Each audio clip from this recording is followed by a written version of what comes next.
Ladies and gentlemen, I have a special treat for you. It's been a long time coming. Dr. Seth L. Sanders, how are you, my friend? Not bad. Great to be back on. Yeah, your famous book, Adapa to Enoch, of course. You know, I love diving into Enoch and kind of seeing this because it's like a fossil of multiple worlds in Jewish literature and this transitional kind of phase of what leads to Christianity and all sorts of interesting things. So, very thankful for your work because it actually touches the oldest written mythologies in the world. I mean, that's fascinating to me. So, quick rolling out of the red carpet here. We're joined by Dr. Seth L. Sanders, and correct me if I mispronounce anything here. The McLeod Chair of Classics at Dalhousie University. Is that correct? Yeah, except Dalhousie. There's all these old Scottish names, so I'm sure they'd yell at you if you didn't roll your R's properly. Dalhousie University in Canada. Dr. Yep. Sanders is a world-class scholar whose work bridges the worlds of ancient Israel, Mesopotamia, and the wider Mediterranean. His research dives deep into how languages, politics, and religion shape some of the earliest biblical texts, uncovering their roots in the broader ancient Near Eastern and classical traditions. He brings a rare combination of philological expertise and historical insight, making him one of the most important voices in understanding the origins of the Bible and ancient thought, in my opinion. He's highly respected. I love what you do, your work, and quick shameless plug here for the viewer. You can go to sethlsanders.wordpress.com. You can check out is this your blog? Yeah, so this is just like as ideas come to me. Cool. So this is his brain laid out for you to see, flayed open. Go check out his WordPress. Check out his Pentateuch.digital, where he goes through various sources, of course, identifying priestly tradition, all of this stuff. And then Amazon.com, you can't miss it. Seth L. Sanders books. The link I pinned in the comment section, but it should also be in the description. I'll add the other links in the description a little bit later when we're done here. But you have the invention of Hebrew, which is the traditions, I suspect. What's that book about specifically? That's about it's the kind of thing I think I probably love the most, which is taking what looks like a dumb question and realizing that there's way more underneath it than you might think. So this is about why people in the ancient Levant started to write Hebrew.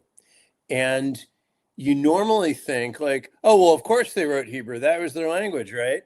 But then when you look at history, most people across time did not write the language they spoke. They didn't write their own language. Obviously, that's true in the Middle Ages in Western Europe. They just wrote Latin. French, right. Italian, Spanish, German, whatever you spoke, if you wanted to write, it was Latin, right? It's like the old joke about Henry Ford, the Model T. It could any color you want as long as it was black, right? And then when you look further and further, it turns out this is true not just in Western Europe, it's true in South Asia, where for many centuries you could speak Tamil or Telugu or some kind of Hindi or Prakrit, but if you wanted to write, you wrote Sanskrit. And then it turns out, and this is, of course, where it comes home, is in the ancient Near East, by and large, if you wanted to write, you wrote Babylonian cuneiform. And that was so widespread that even when they did have other written traditions, like in ancient Egypt, when they wanted to do diplomatic correspondences, Babylonian. So the question then becomes, if everyone's writing Babylonian, if it's good enough, supposedly, for everyone, why did people suddenly want to write their own language, write something that was unique and local and maybe just reflected something distinctive only to them? And right. So I talk about why someone would get the idea to do this and what that has to do with the enduring qualities of the Bible. So there's a lot here. You've got many books, and I must confess, I have been flirting with minimalism, Seth. Dr. Sanders, for those who are watching, but he's my friend. He doesn't mind me saying, Seth, I want to pay all respect because this is what we do. We want a formal, respectful platform that educates people. I I prefer to keep tradition of raised to be like, yes, ma'am, no, ma'am, yes, sir, no, sir, but also within the academic arena. Yeah, right. Military son, the whole nine. But we've been flirting with all sorts of ideas here on MythVision.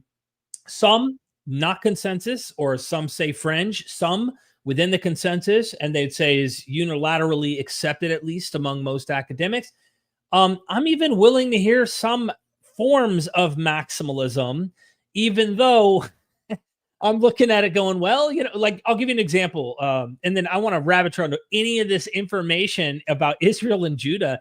Maybe it's just reformatting how we perceive it, even if there are discrepancies on dating of when, because some of these scholars might try to push it later, some of them might push it earlier. And I'd love to hear your particular scalpel and expertise on that. So, I just did an interview with Dr. M. David Litla. We were going into porphyry, how Eusebius, this is later material. I know it's outside of your arena, but you're probably acquainted with it. Porphyry mentions a Phoenician history. And this is an odd thing because he vindicates, in a sense, that names and places in this Phoenician history also correlate or parallel the Jewish history. Now, we've lost this Phoenician history. Whatever this particular detail he had, he was using Philo-Biblos. I don't know what other sources Philo-Biblos was using, but supposedly an ancient priest from Phoenicia named Sanchoniathon or something like that. Yeah. Is like, I guess it's like a parallel history. They're literally neighbors, right? So if someone found some way of being able to vindicate that Moses' name was dropped in an ancient Phoenician history in the 8th century, guess what? My idea that Moses might have been invented in the 4th or 5th centuries just gets pushed back. And I'm happy to kind of push things back as data comes forward. And like, I'm open to all of these things. So a lot of people may misunderstand me here at MythVision, Seth. I am all about hearing different takes, what makes the most sense. So you're the expert. I'm always guilty of rambling on. I'm literally on a journey. And I'm just like having a conversation with a friend, but an expert. Help me out. What do we need to learn?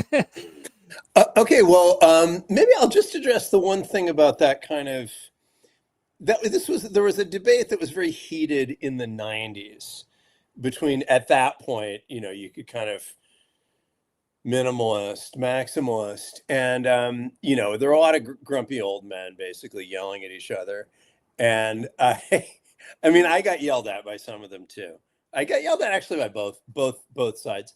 And I think that it's healthy to go back and say, okay, how do we know any of what we know?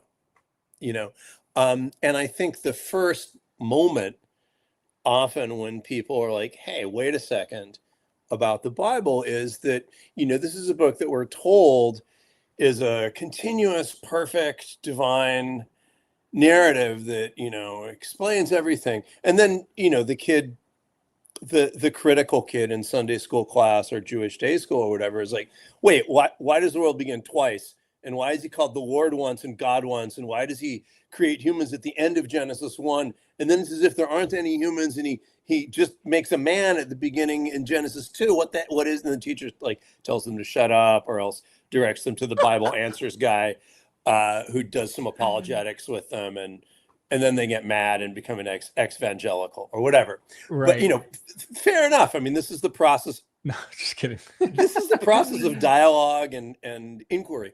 But point being that the Bible is, in fact, as really diverse, sometimes self-contradictory, and not one thing. It's not one document. If you looked at the earliest texts, you find a pile of different scrolls, like in the Dead Sea Scrolls. So we get told that it's uniform and ancient and goes back many, many thousands of years. And then we ask one critical question, and like, wait a second, our oldest copies are 100, maybe 200 BCE. So you start wondering, well, how much of this is a lot more recent? And I think that it was partly because of that my first book was like, okay, what would ancient Hebrew literature look like if you didn't have the Bible, if you only looked at stuff that was dug straight up out of the ground? Right. And because I wanted to get a strong starting point that didn't involve any of these like people yelling at each other. And the first thing you see there is that by about 850 BC, they're writing long texts. They're skilled writing in Hebrew.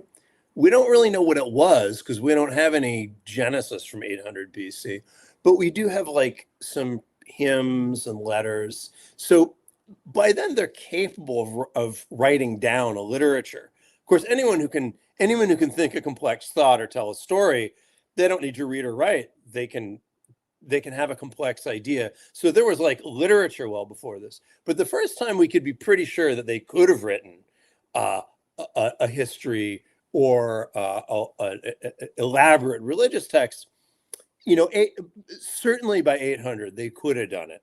If I may chime in along the way, just to kind of clarify for the viewer, that would mean based on evidence that comes out of the ground, there's good reason to falsify claims that these narratives that go to the 13th or Bronze Age material is at least imaginative in some way or crafted. Absolutely. Okay. Got it. And that's why when you talk to a scholar,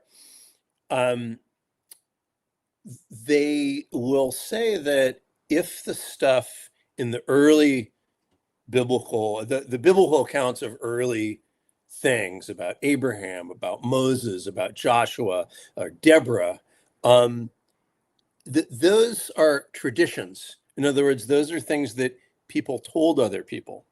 And maybe what do those traditions go back to? It's possible that those go back to people's experiences, and that the Song of Deborah in Judges 5 is an eyewitness report. But there is no way on God's green earth to prove that. Could be. Yes. So the first time that you start getting into areas where you can do what a good investigator, a forensic, let's say, a forensic medicine, or, someone looking at bullet casings, any of that kind of like hard detective work, or a historian, you can get really solid 700 BC, a little earlier, 750, 800, because that's when the accounts of different kings and events in the Bible really start to line up with totally independent sources, with ancient inscriptions. Classic example, in Kings, it says that Sennacherib besieged Jerusalem and they made all these preparations. And then Sennacherib himself, in an inscription found totally other place, found in ancient Iraq, no direct connection to the Bible. He says, I besieged Jerusalem and I shut King Hezekiah up like a bird in a cage.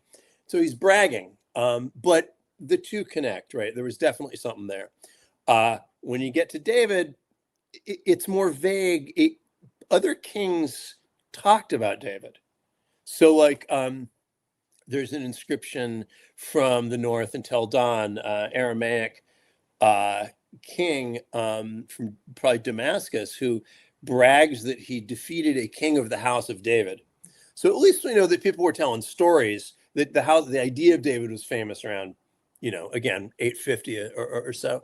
But again, before that, it's just the best guess. So I guess that's the first thing I'd want to say, is that we know they could have done this stuff. Did they? How far back does it go? That's where the tough questions are. And there's many of them. We love to flirt with all the ideas. There might have been a chieftain, David, of course. That's the other problem, right? Is that mass kingdom reality says otherwise. I could see Murray going, with the test. Sorry, but the archaeology says that's false. But there's all sorts of interesting things you brought up there that I guess we can roll out over time. What I'm curious about is we have this idea, because it is related, all this. Tel Dan mentions the house of David. The Bible depicts this idea of a unified kingdom of north and south, that there's 12 tribes. Sounds anachronistic, and it is. At least scholarly take goes, this seems a bit anachronistic, this 12 tribe kind of stuff.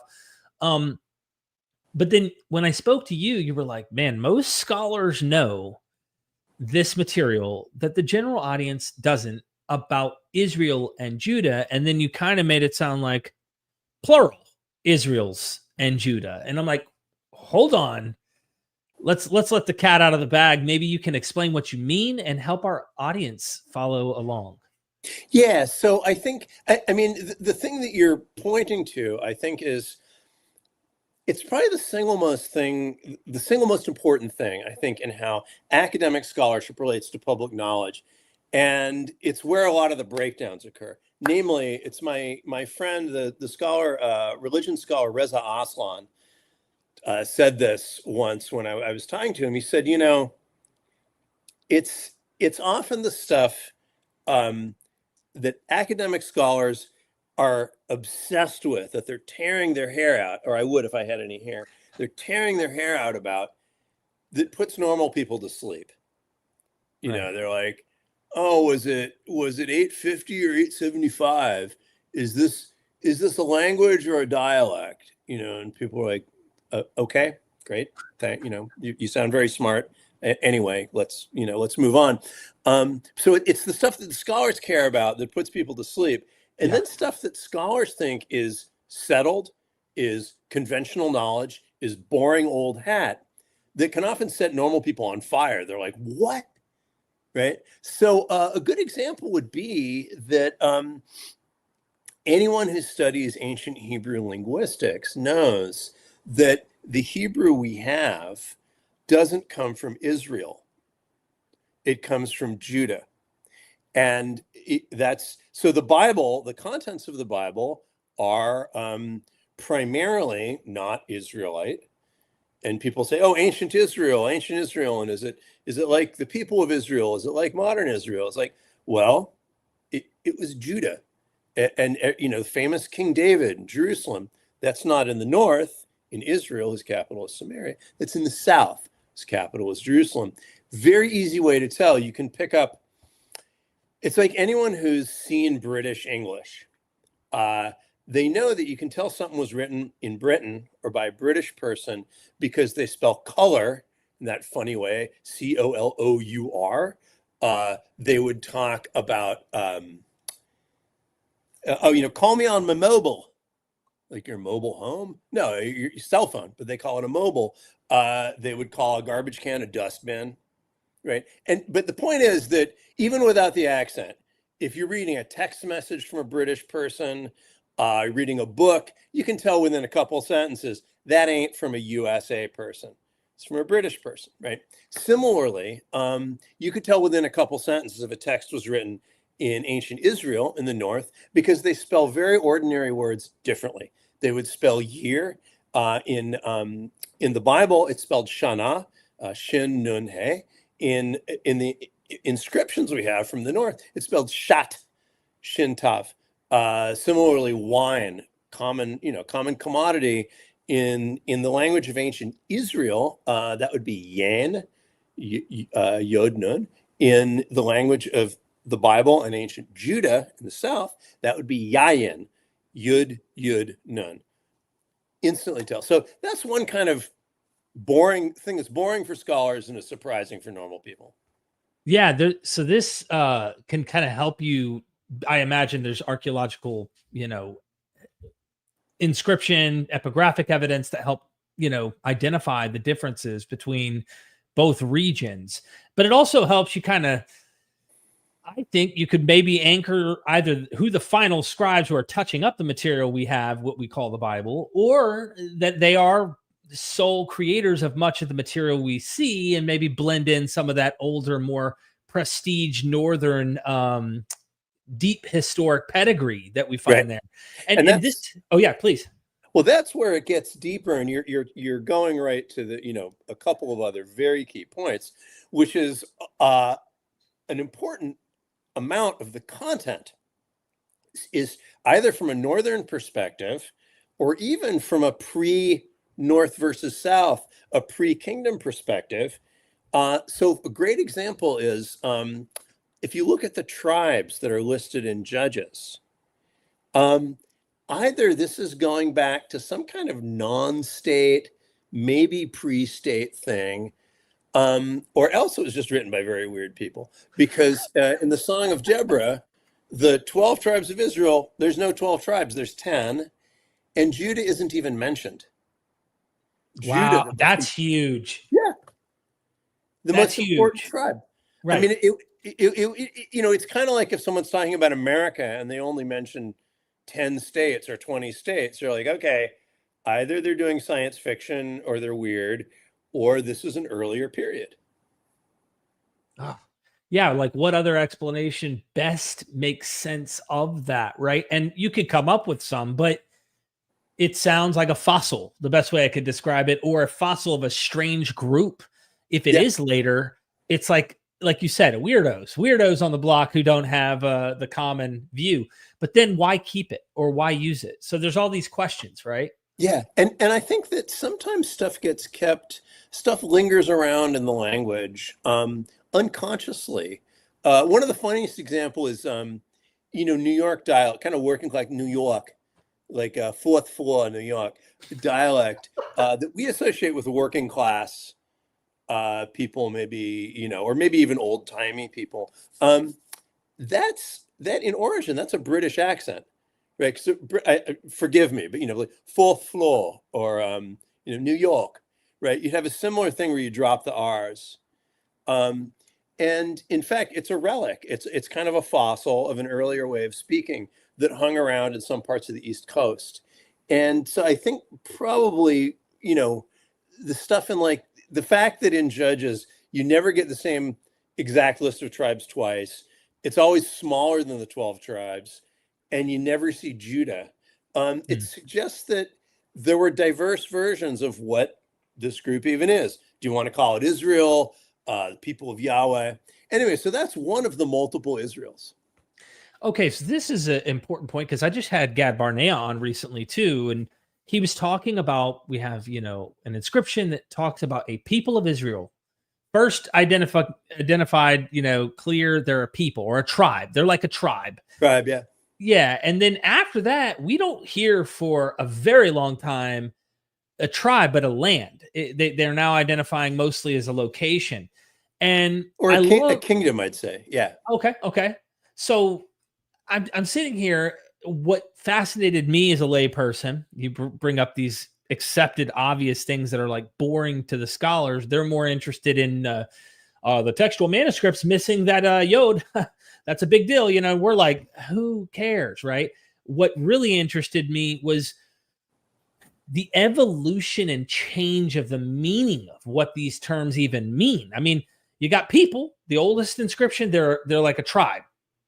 Then you have identification, like you said, kingdom, or you might even situate it in a geography of some sort, which might also encompass a people, but it seems a bit more descriptive of a kingdom or a land that they're associated with, right?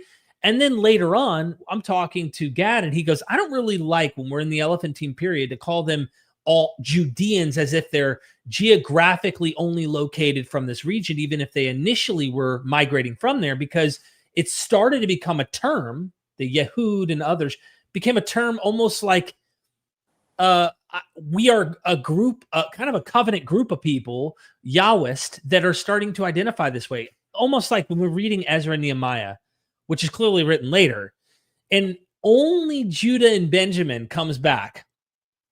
Yeah, actually, one of the weird things, a friend of mine, a colleague, Chance McMahon-Harrer from U of Wisconsin, recently, he actually wrote a response to that blog post of mine saying that exactly what you're saying, actually, that the weird thing about Nehemiah is that he's saying, oh, we got to bring back the old times, bring back the temple, bring back Judah. And he doesn't talk that much about Israel. There's just a couple tribes. I mean, he mentions Israel sometimes, but Judah is actually more frequently mentioned. And then now he's also got this strict ethnic, it's starting to get into this kind of bloodline obsession that later on gets turned into, gets imagined as race in like 18th, 19th century. Back then, he's just obsessed with pure bloodlines. He doesn't want you to sleep with or marry with people he considers foreign. So he's like, oh, get rid of the foreign women. And then he says, you guys can't even speak. They don't use the word Hebrew. There's no mention of the language Hebrew. He says you can't speak Judahite. The only reference to the language in the whole Hebrew Bible, the only time they refer to this language, they call it Yehudit, the language of Judah. So he's got his ideas of like purity. You know, it's like, you're in America, speak American. You know, Yeah. Speak English. And it's like, you know, it's a little bit of a nostalgia trip he's on. Because clearly most people in Judah were marrying different people. He was mad at most Judeans, I think. But the point is that he isn't even thinking that much about Israel. So it's kind of a weird, creative new thing he's nostalgic about. Yeah, that I was mentioning Ezra and Nehemiah because in one place, actually, I could pull up the verse, and I kind of wanted to get your thoughts about this because we're dealing with different Israels, different Judah's, trying to understand what's going on here.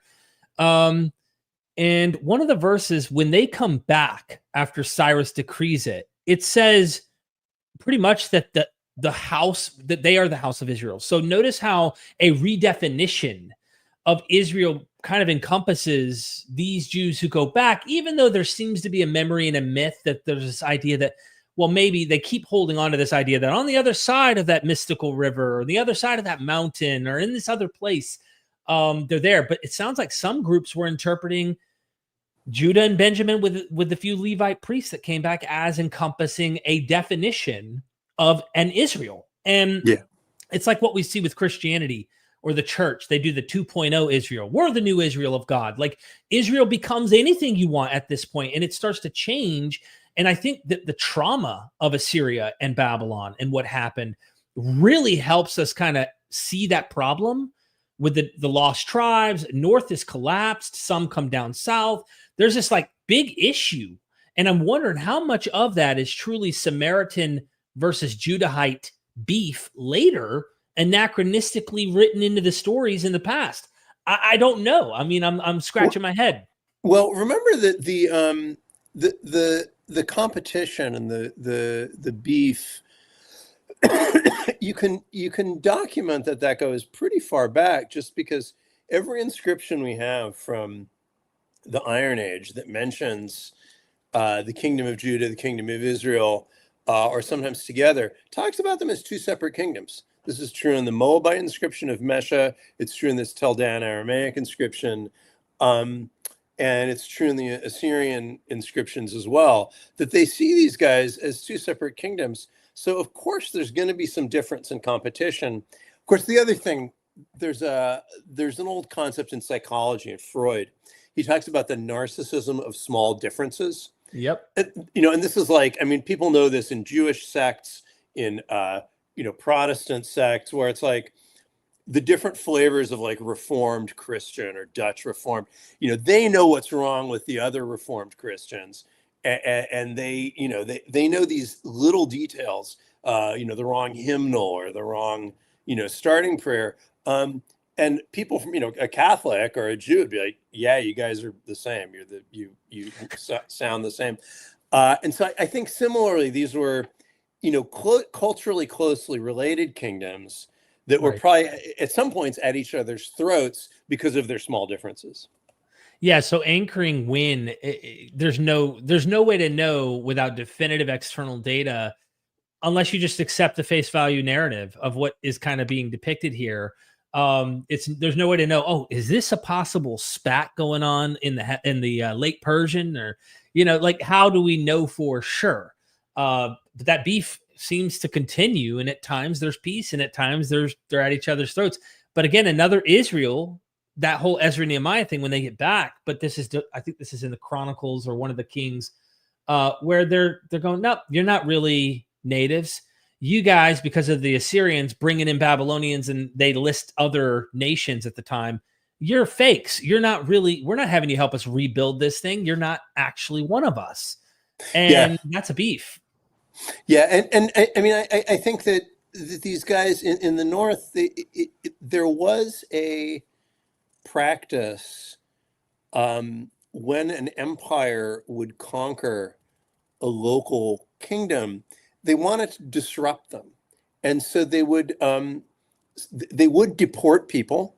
This is a destabilizing tactic. You grab some of the people, say, you're not here anymore. You live in a new place. They deport them to other parts of the empire. And then they would bring in some of their own people, or Arameans or something. And they were kind of trying to destabilize the area. And so some of that seems to have really happened. But there's also the fact that the people who are declaring themselves the new Judah or the new Israel in the time of Nehemiah were, their claim to be really authentic old school Judahites is a little dubious, because you got to remember Nehemiah was a Persian elite. He was the Persian governor. So, it's kind of like, I don't know, China puts in a governor in Tibet, and maybe the Tibetans are like, I don't know how much cred you have. And so Nehemiah is very extreme about, like, oh, well, I'm defining what it is to be a true Judahite.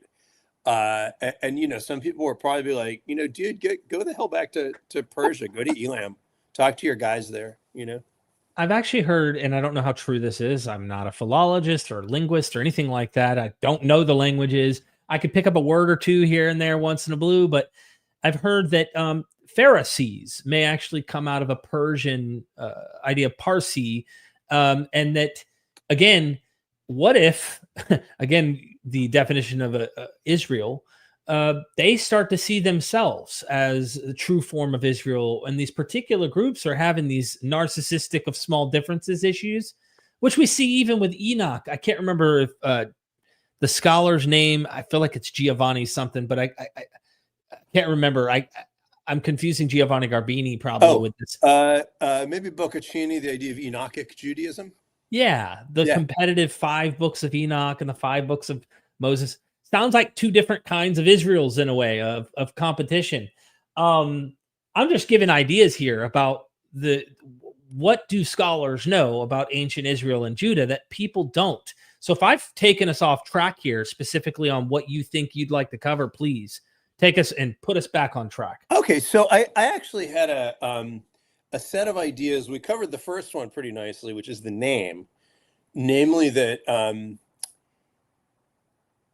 Israel was not what most of these people who are writing Hebrew and talking about Yahweh, people who created the Bible, that was not what most of them were calling themselves. During, when, as Professor Barnea said, during the time when we first find the term Israel written down as a tribe group, that area was called Retinue by the Egyptians. It wasn't called Israel. Later on, you had a northern kingdom called Israel and southern kingdom called Judah, but you also had these tribal divisions. For most of that time, it was called, Judah and then Judea.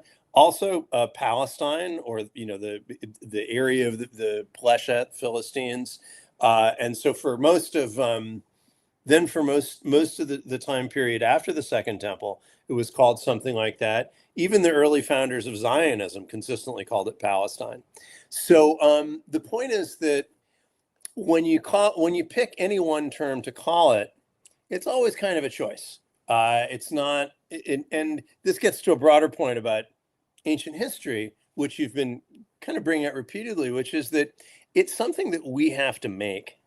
It's not just a set of obvious objective facts like the sun rising in the east and setting in the west. But of course, also, as we've been discussing, it doesn't mean you can make up anything.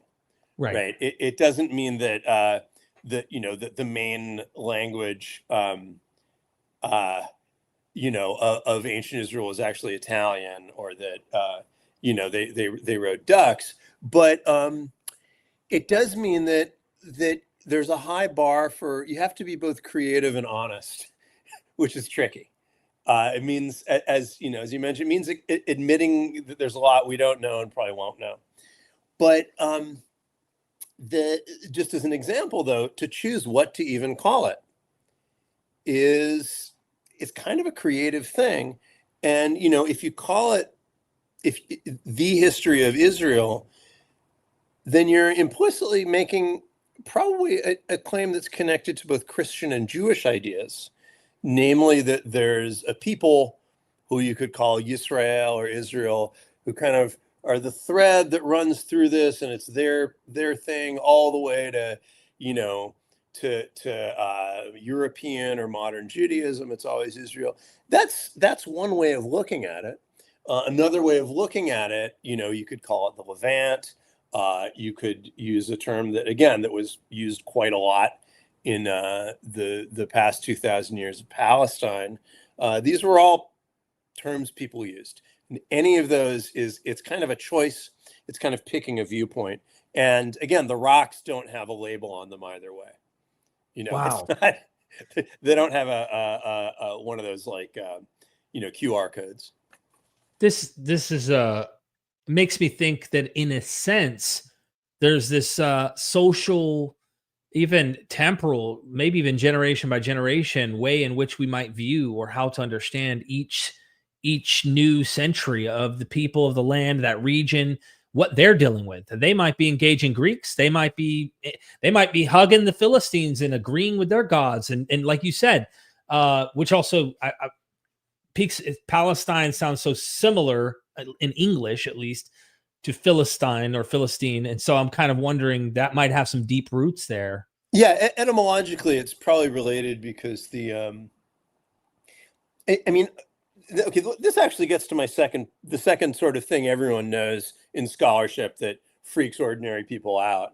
And we already did the name. We're going to talk about origins, war, law, and religion, and we can do as many of those as we want.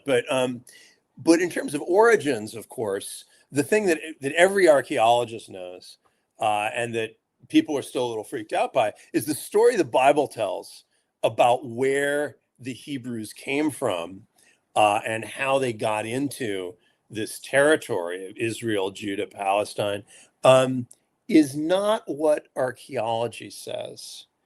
But the story that archaeology tells is pretty meaningful too, right? According to the Bible, it's at the end of Genesis 11, the beginning of Genesis 12, Abraham is Babylonian, right? He's a native of Ur. It says the land of his birth, Ur of the Chaldees, that is, you know, the Babylonian Ur.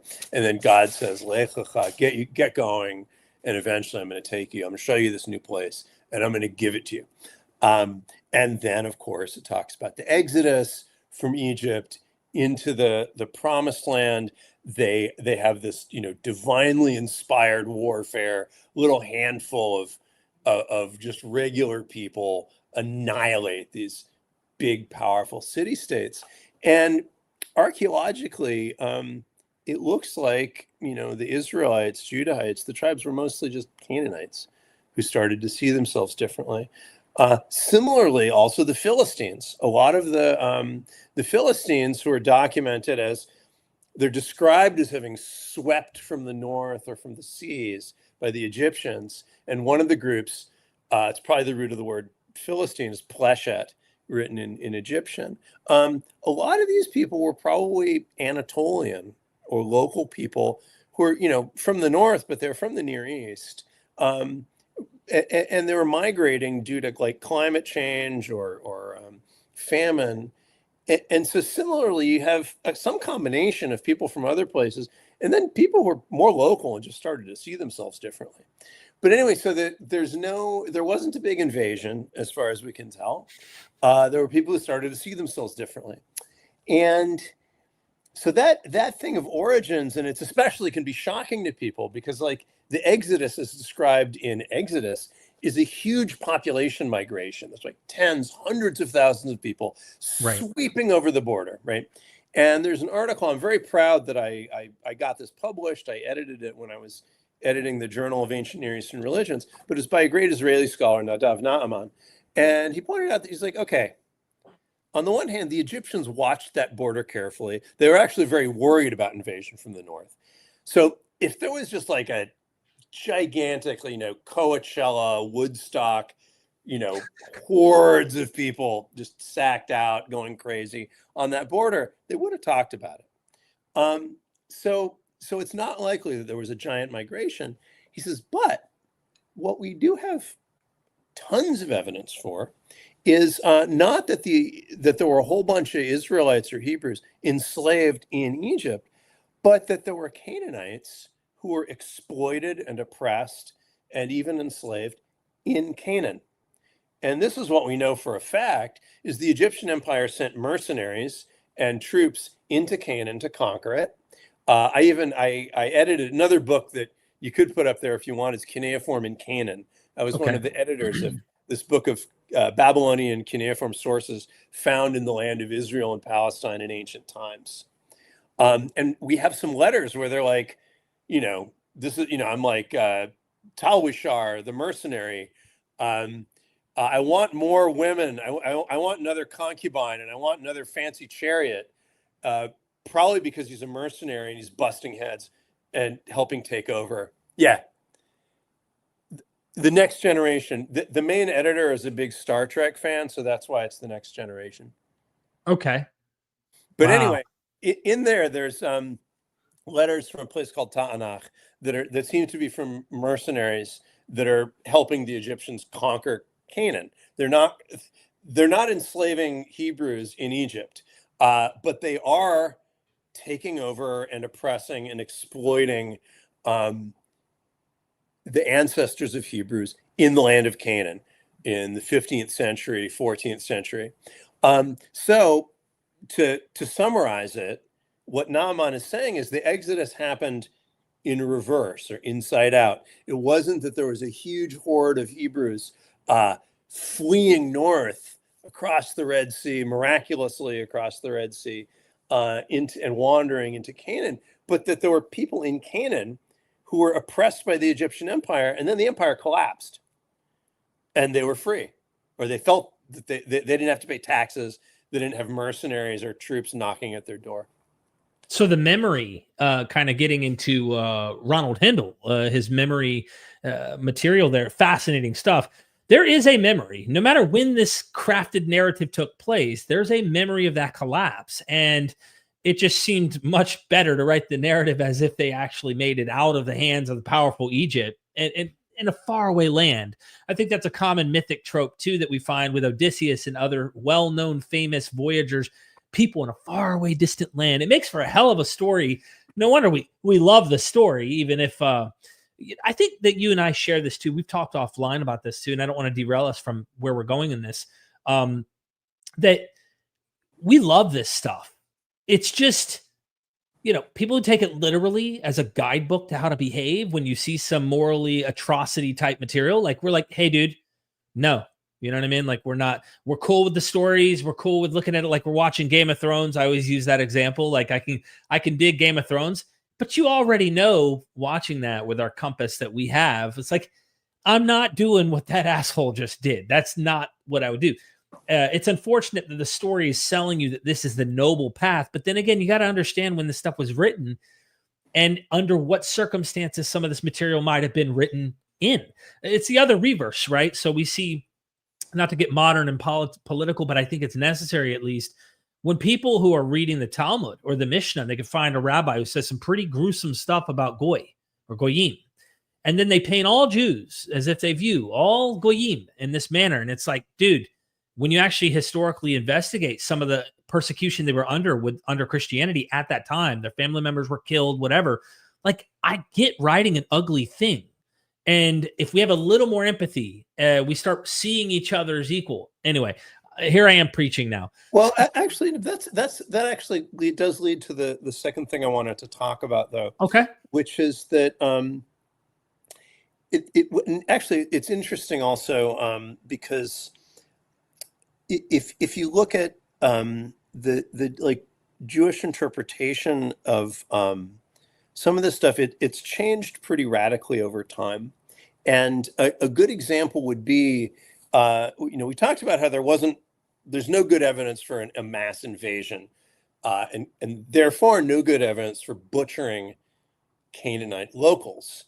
And one of the most extreme examples of this is the supposed divine commandment. I mean, it is written in Deuteronomy and in Joshua and Samuel. God commands the people of Israel, at certain points to do a kind of a ritual extermination of the natives. And the most common term for the local that's especially supposed to be exterminated is called Amalek. Okay. Now, historically, if you look in every inscription, Babylonian, South Arabian, Canaanite, whatever, zilch, no one ever mentions an Amalek.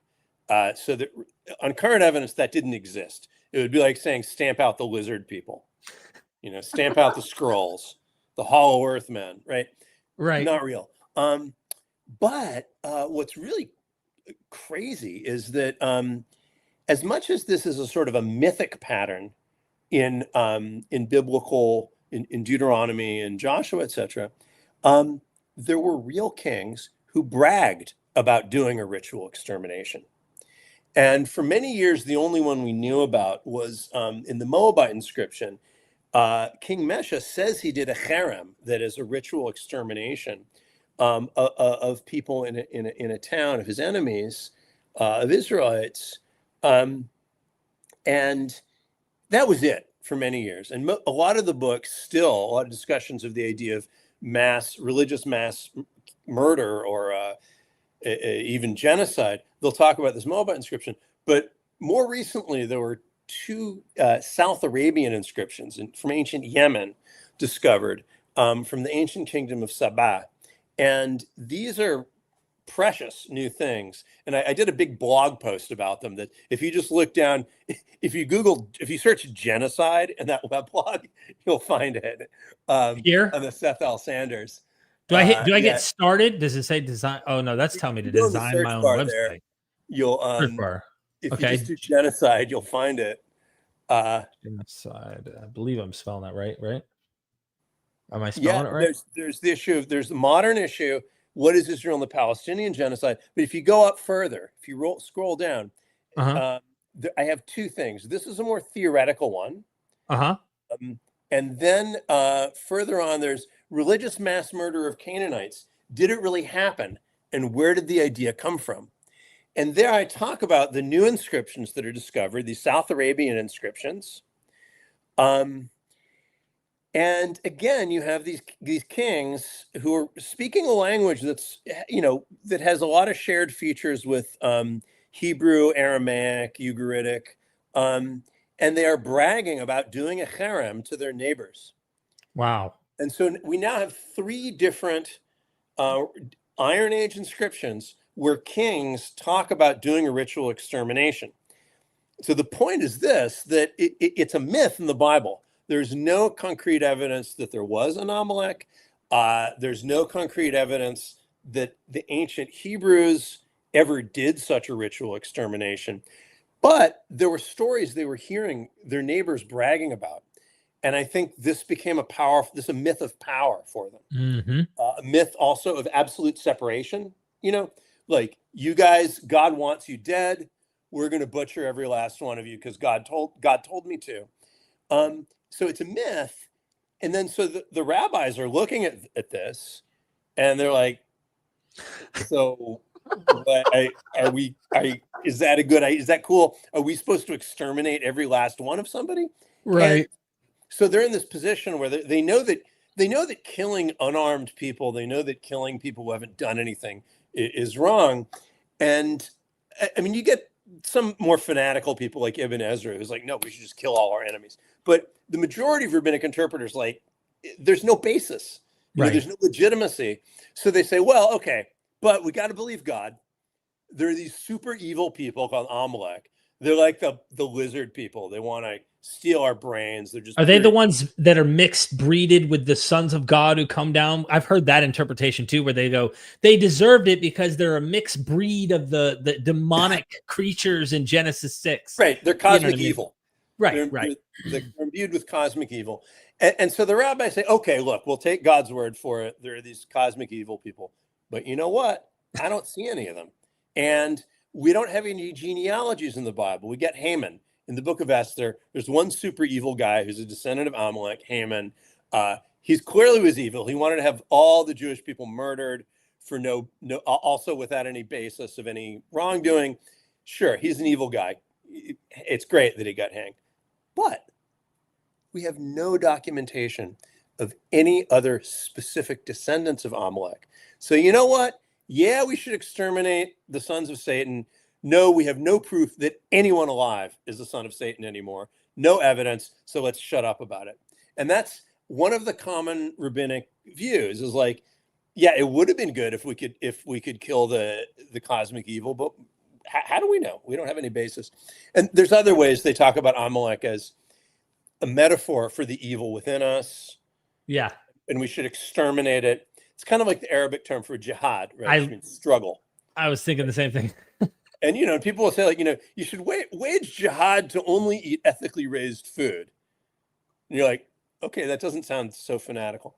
I mean, maybe if you're a very militant vegan, it's a little fanatic. I don't know. Anyway, and so then when you see it brought back today, and there's popular songs that were played on the radio in Israel, like, oh, you're sons of Amalek, and that's a modern political use of the idea of Amalek.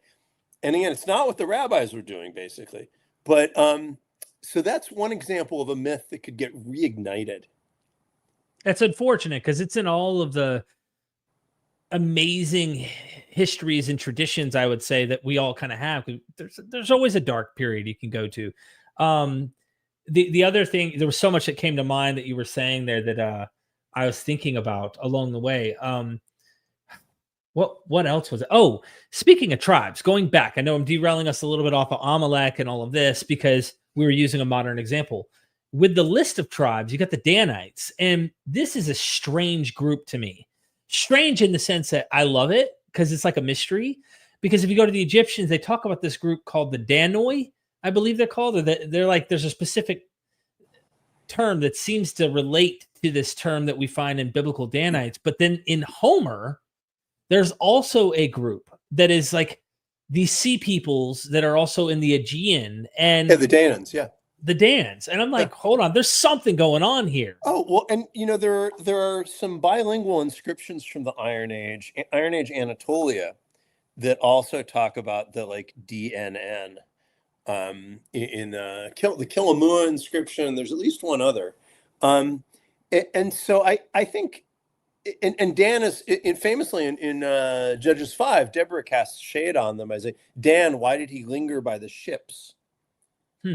So the coastal ocean reference, I think it's very plausible that these are traditions of interconnecting Mediterranean cultures, and these Danoi or Danans, it may well be the same group of people they're thinking of, and these may well be a kind of a cross-Mediterranean connection that's happening maybe in the early Iron Age, or even the end of the late Bronze Age, when there's all this disruption and people are migrating, they're fleeing for their lives, or they're finding new places. And it's, I guess there's other ways to possibly think of it too, is that it's a memory, kind of, again, like, you're saying later, early Bronze Age, this memory of groups, and they have this confederacy of these various tribal ideas. They might be finding sources, or they have it in their word of mouth amongst, elites are passing along. Like, there's these groups, there's these tribes. Sometimes the lists reflect different names, of different things, how they imagine their past.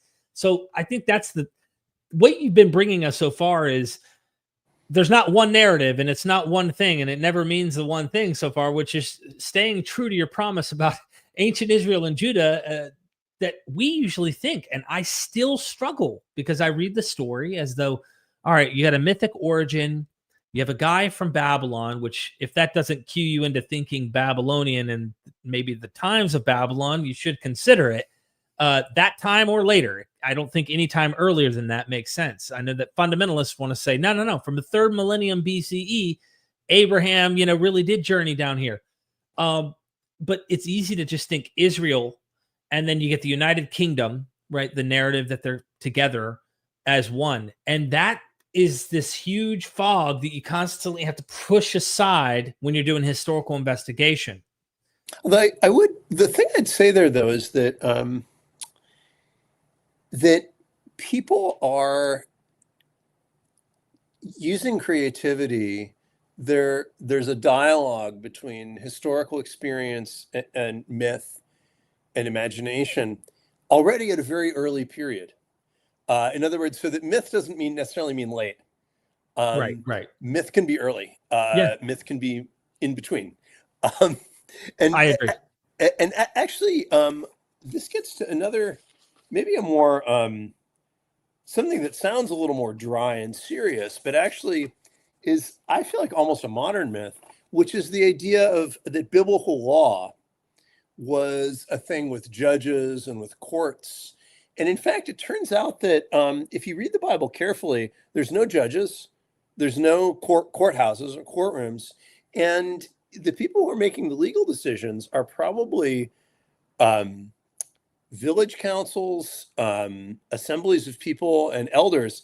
Most of them probably can't read, which means that the biblical law that we, spend so much time thinking about, and that Jewish tradition interprets, that has had a big influence on Western intellectual tradition, this was probably more a set of speculations and theories. It was probably more a set of school texts for training scribes, probably not the guys, and maybe villages, maybe women and men, not the folks making the decisions.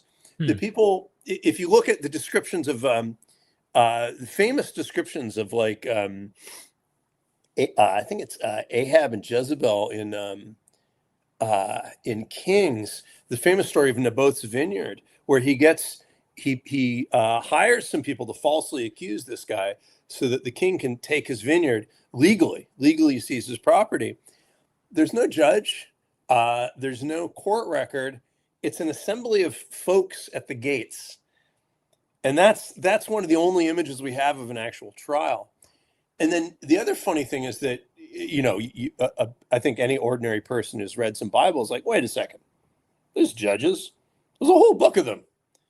And Deborah is depicted as making decisions.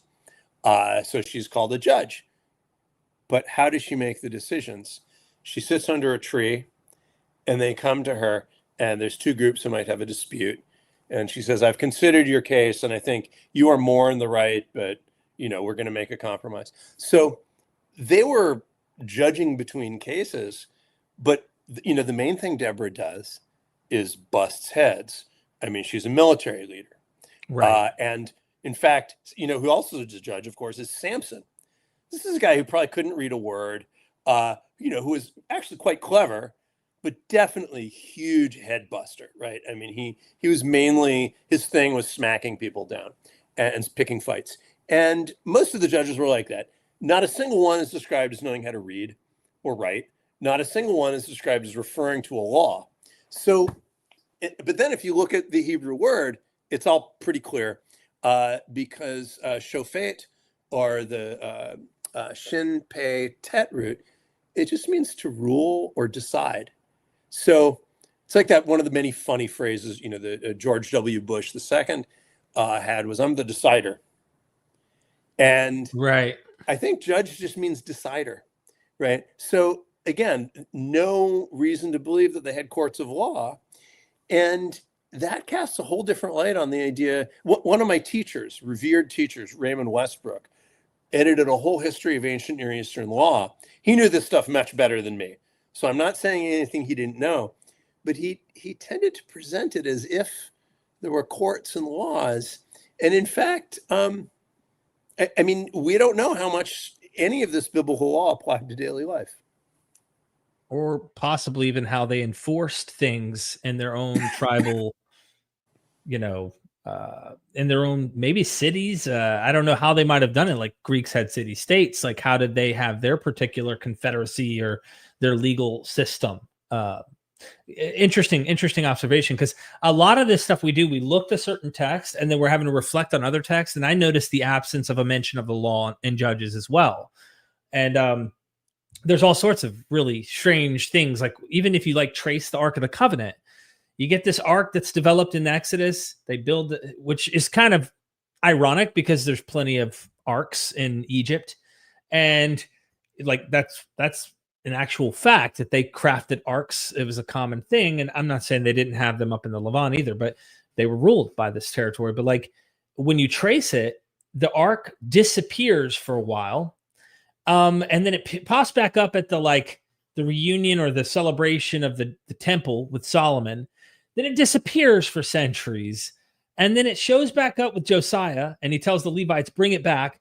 Then it disappears. And you're like, so what the heck is going on? Like, what is there? Is there a thread by a scribal guy, like a priestly scribe or something that's like weaving in from back here? I mean, there's just so many questions I have about these things, even with laws, right? Laws get mentioned, and there are these like golden ages. I've got a little video coming out. It is pushing kind of a minimalist agenda, but it is still echoing this like common theme that we find and that disappears.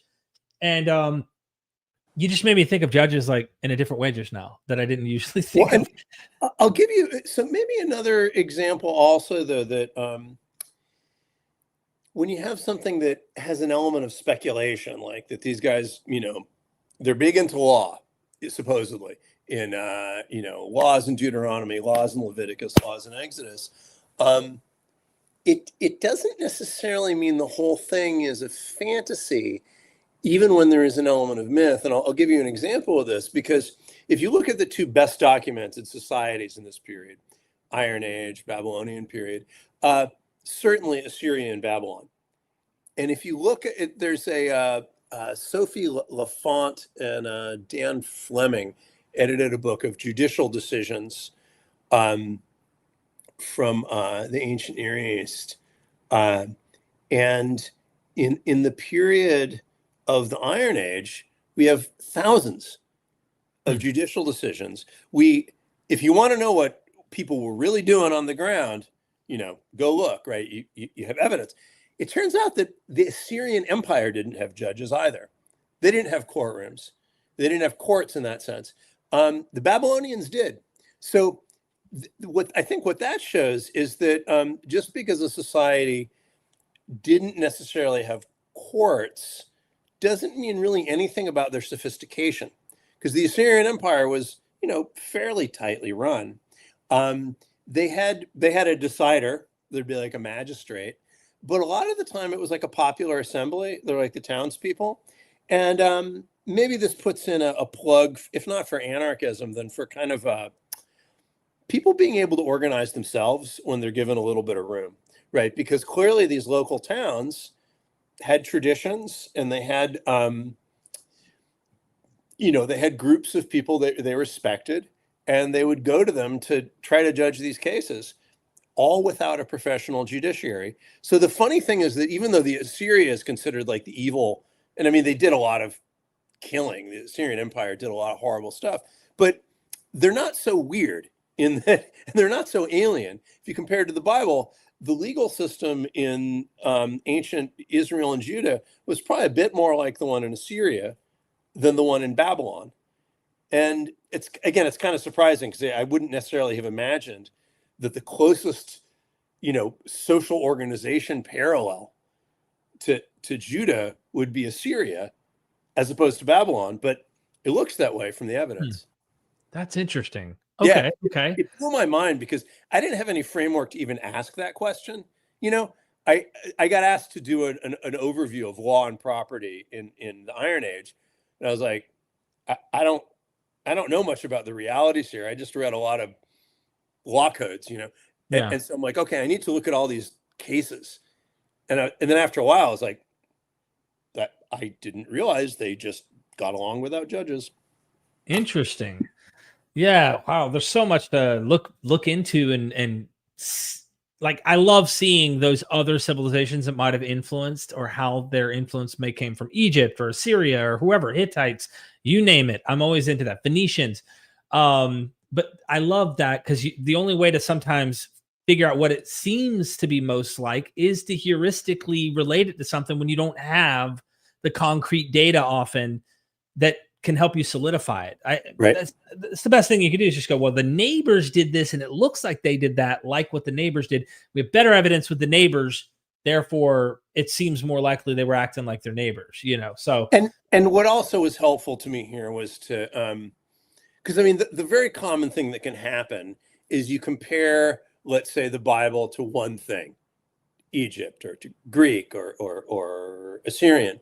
And the thing that was very helpful for me intellectually was not to say, oh, you know, the Judahites were totally different from the Babylonians, or, oh, the Israelites copied from the Assyrians, right? So it wasn't just like or not like. It was, I had three things to compare, right? I was comparing Assyria, Babylonia, and Judah. Right. And that let me kind of get a different perspective than if I was just saying, oh, they're totally like these guys, or they're totally unlike those guys. Gotcha. Okay. What's our next step? So I think the last thing that I was kind of fired up about here, and the thing that people think about when they think about Israel, Palestine, Judah, the Bible, is religion. And the thing here that is really mind-blowing to me, and I think two colleagues' work were really helpful. One is Andrew Tobolowsky, who has a couple great books on these traditions of tribes. Mm-hmm. And the first one he did was just what we were talking about. Look at who are the tribes.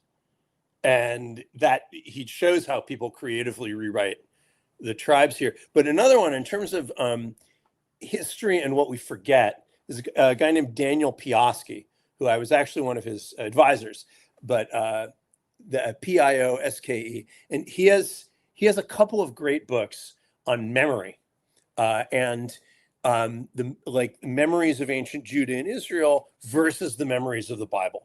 Is it Daniel? Yeah. Posky. Pioske. Ske. Sorry. Yeah. Okay. So Daniel Pioske talks about how, this is a great one. I was on the committee for this, the David's Jerusalem book. Very mind-blowing, because what he talks about there, and then this keeps coming up in his books, is that on the one hand, like you can trace the stuff that seems to have really been around in Jerusalem in the Iron Age, and you can trace how some things got remembered and other things got erased. And doing that, you can also trace, and this is what's especially interesting, and I think this comes up in his second book. It's something like Memory in a Time of Prose. It's the one. Right there you go. Yep. Yeah. It has a fancy title, Studies in Epistemology, Hebrew Scribalism. But here's the big thing he talks about here. There are some things that were real, but never got a chance to be remembered. And in particular, there are cities and temples, whole temples, that never got a chance to be remembered. Maybe because maybe because by the time the Bible was being written, they weren't in use anymore. And so there's a place called Khirbet Qeiyafa. People talked about this 10 years ago a lot, because it was some of the earliest writing that might be Hebrew and was found right near Jerusalem. So people were very fired up about it. Crazy thing is, even though Qeiyafa was a major fortress in the 10th century, nothing about it in the Bible. I mean, or maybe there may be like a couple mentions of it, of what's probably Qeiyafa, but nothing like its real importance. That this was a major center, a major fortress. In the Bible, it's like, yeah, someone was there once or twice. You know, they talk about someone went by there, whatever. But I think the things that's really shocking religiously is that the Bible talks about how in the north they had these terrible temples, you know, Samaria and, you know, all these places of pagan worship. But they say that there's only one real temple in the Davidic kingdom of Judah, and that's the temple, right? The Jerusalem temple. Turns out totally untrue. They always had other temples. And there was one at Arad, at least during the 8th century, probably for a little longer, that had multiple stones in the shrine, probably indicating multiple divine beings. And for the 420 or stoner audience out there, there's evidence of cannabis use in the temple. Yeah, they were burning it on an altar. So of course, the classic music reference there, for those of you who are into heavy music, is there's an album called Jerusalem by a band called Sleep, which re-narrates the Old and New Testaments from the point of view of weed as sacrament. And the The tip there is the original title was not Jerusalem, but Dope Smoker. Don't if you're in a state where that's not legal, don't pay attention to this. But anyway, it turns out that at least a bit of that was real. People like to explain religion with drugs. I think that's silly, but there does seem to have been at least one ritual use at a temple called in Arad. And here's the thing about this, though: if you read the Bible's perspective on non-Jerusalem places of worship, if you read about that in like 2 Kings 23, this is forbidden, right? These are, Hezekiah and then Josiah wipe these places out. It turns out that people were still using them, right? So there's another place called Tel Dan, and this is like, you can see this place from Jerusalem. If you're sitting on the top of Jerusalem in the palace or temple, this is like line of sight. It's about like a mile. Yeah, it's like a couple miles from Jerusalem. Is it the direction of the Mount of Olives, or is it in a different direction? Let's see. My like the city of David is not good, but I think it's if the map I was looking at is right. This is on the Biblical Archaeology website. It would be west by southwest. Okay. So not quite. Mount Olives probably turn right, I imagine, but it's and a couple miles away from Jerusalem. But it's a place called Tel Dan, and it has a temple where they excavated it. It was probably a major grain storage site and an important like administrative center. And there's just a whole freaking temple there for most of the Iron Age, like 9th century through 600 BC. There's also altars at Beersheba in the south. So there's at least 3 temples for most of Judah's Iron Age. And then, of course, as soon as, right when Nehemiah is having his big comeback and they're talking about they want to rebuild the Jerusalem temple, what they don't talk about is the fact that you probably know, but they have another temple, these Judeans or Jews or Yehudites, or whatever you want to call them, in Egypt at Elephantine. They have a temple. Weirdly, they don't call him Yahweh. They call him Yahu. And they have multiple divine beings, multiple aspects of Yahu. There's a Bet Yahu, Anat Bet Yahu, Cherem Bet Yahu. There are these different manifestations or hypostases, if you want to use a fancy term, right. The aspects of the divine presence. But, and the thing is that, and here's the other thing, the people who are creating the priestly writings of the Bible, they are either misrepresenting what the average priest actually knew, or they're maybe just like a very sectarian group who are doing those writings. Because at Arad, we have documents that are from priestly families, Jerusalem priestly families, at the Arad temple. So it's not like these guys are like, oh, you're pagan, we don't have anything, get it away. We don't want to have anything to do with you. The Jerusalem priestly families knew about the Arad temple and were in connection with it. And similarly, when they're doing worship at this temple of Yahu, the god of the Judeans, or Yehudis, whatever, at Elephantine, they get letters from Jerusalem giving religious advice. So the reality was that they always knew about other temples and they always were connected to them. These guys weren't quite the monotheistic fanatics that you might get from reading, let's say Leviticus or Kings. So there's two thoughts about that one observation I've made recently. As I told you, I was flirting with minimalism here. And that is, either there is a fringe sect of scribes who are floating around for a long time, passing on this information, and they had it, which is possible, but it kind of feels in a sense like the God of the Gaps argument in a way. Like it could be. It's not that it's implausible. It's just, we just don't have the evidence of it. And when they're writing and exchanging from Jerusalem, these elites that, they're important religious figures giving religious advice, even sending money to help them rebuild this temple to this polytheistic form of their own God, to Judeans, Yahud, whatever you want to call them, after the Egyptians are pissed because they sacrificed a ram that represented Khnum, they're happily sending them funds. They're clearly not obedient to some of the prescriptions we see in the Bible pertaining to how Torah should be followed, to all this. And the question is, well, maybe this stuff was written later, or at least crafted and put into the biblical material we have in some period after Elephantine, even if it's a decade, even if it's 5 years, it could be 1 year, I don't know. Or it's floating around for a long time, and these are just a fringe group of sectarians, like you said.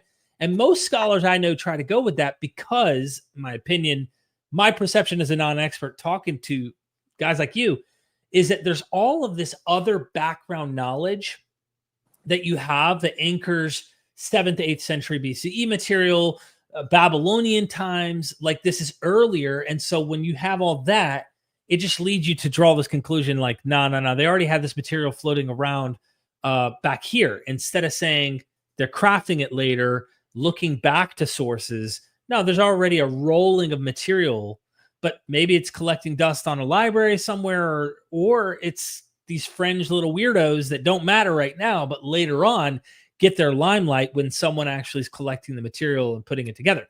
Yeah. You see what I'm saying?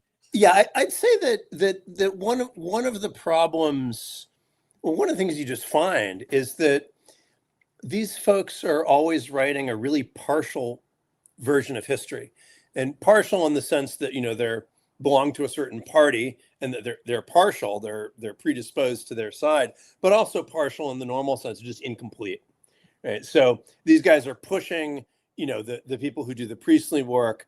They're pushing a strict kind of Yahwistic, or in their case, Elohistic. They know the word Yahweh, but they think his original name was Elohim. They're pushing a very strict religious point of view. And, they're like theoreticians, they're like I don't know what, like Plato or Kant or something. They have a kind of a more of an abstract, absolute point of view. And I think that even at the time the stuff is getting written down, they're aware that the reality is more complex. There are more sides, more parties involved. Got you. Letting everybody know, I was going to just write it, but we'll get to your super chats here in just a moment. I just wanted to throw out there, if I can with you, two things. You brought up Elohim. Giovanni Garbini, I read a book. I know he's a bit, he's not with us now. If he was, me, I'd be interviewing him because I love this stuff. He argued that he thought Yahweh's from the north, or at least the story we have in the Bible. There might be different Yahwehs. Hey, we've been talking about different Judahs and Israels. Why not, right? Because we know in Egypt, we have like a 14th century Bronze Age inscription of Yahweh. So maybe he's floating around in different territories at different times.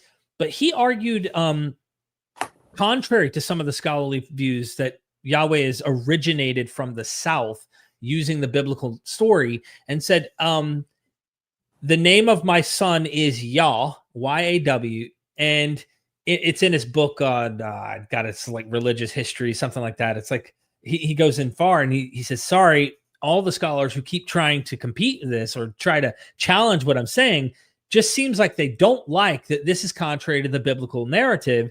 So they're finding every excuse to make Yah not be Yahweh in this context. And Canaanite, this is in the Baal cycle. And so they have pushed, no, Yah is Yam. Yah is Yam and not Yahweh, which is also possible. But then Garbini brings up that very Porphyry text that I mentioned at the beginning of this episode, where Porphyry, quoting Philobiblos, quoting Sanchuniathon, some ancient Phoenician source, is literally calling the god in the Phoenician territory, which is in the northern Canaanite region, Yah, or not Yah, Yao, or something like that in the Greek. It's literally Yahweh. And it says even to this day. So even down into the Common Era, they're still using the same name for the deity. And Garbini is just pointing out, like, look, Yahweh seems to be indigenous to this region. He's not some absent, infiltrated deity that's like, I don't know, a nomadic god that just, finds his way around like the Bible portrays him. Rather, he's actually indigenous, just like Baal or just like Yahweh. And some even argue how closely related is Baal with Yahweh? And then maybe they're one and the same in some context, and they're trying to differentiate. I don't know. What are your thoughts about all of this? Because I know you've looked into this stuff some. It's funny. I think you've actually drilled a little deeper into this than I have. Really? Because I the problem is that when you get an appearance of a name without a lot of context, there are too many open possibilities to build something on it. So that the mention of YW in a phrase in the Baal cycle, or the Greek spelling, Yao, mm-hmm. that has, so the Ugaritic one, I think the problem there is that it's such a short passage that I linguistically, I might expect an H in there. I might expect a Yahoo, but it could be Yah too. That it's right. Totally plausible. But I don't really know enough about him there in one Ugaritic appearance. Similarly, in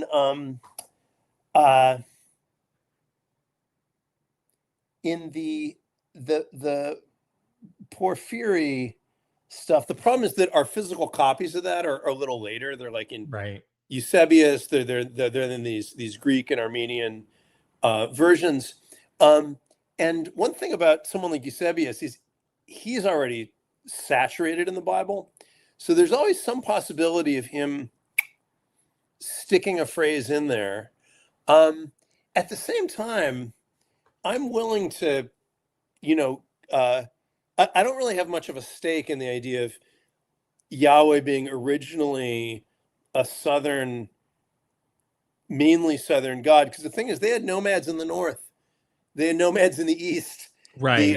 The West Semitic cultures were in a lot of different places. So I don't, to me, the idea that a southern origin explains everything is just putting too much weight on this. One thing is maybe he was running around in 1600 BC in the Sinai, could be. I don't have any direct evidence. So, yeah. I mean, I think that the northern thing is certainly seems to be as worth considering as a southern origin. Final thing in relation to Yahweh, and of course, because that's chiefly the deity of Israelites and Judahites, according to the biblical tale. And I think there's some good reason to back that up archaeologically, even though El is part of their pantheon as well, and Asherah. What kind of relationship does Yahweh and Asherah have with Israel and Judah in the Israels and the Judahs that we've kind of painted here? Well, okay, so again, the plurality here is really clear because we have multiple inscriptions. These are the earliest extended Hebrew inscriptions we've found. There's bits and pieces shorter, you have a word, maybe a phrase that might be a bit earlier, found in the north, scattered around. But the earliest actual letters, hymns, and stuff like that in Hebrew that you can really read are still from this place in the Contilat Ashrud in the Sinai. And there, multiple times, it says, "May you be blessed by Yahweh and his Asherah." Or some people want to read it as Asherata, but that's a little. I think that's because they want to get around the problem of, in ancient Hebrew, it's less common to say Tarzan and his Jane, or Abraham and his Sarah. It's a little bit of a weird usage. There you go. But yeah, you got it right up top here.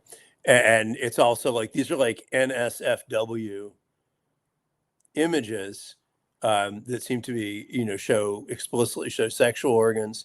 If that's actually the two of them just strolling around, enjoying themselves, they're listening to a harp or lyre player, evening on the town maybe, and kind of a bullhead. So wild stuff. But yeah, multiple times in this text. And by the way, more evidence that they can write Hebrew pretty well, that they could write elaborate text if they wanted to, is if you look at the script up top here, it's pretty refined.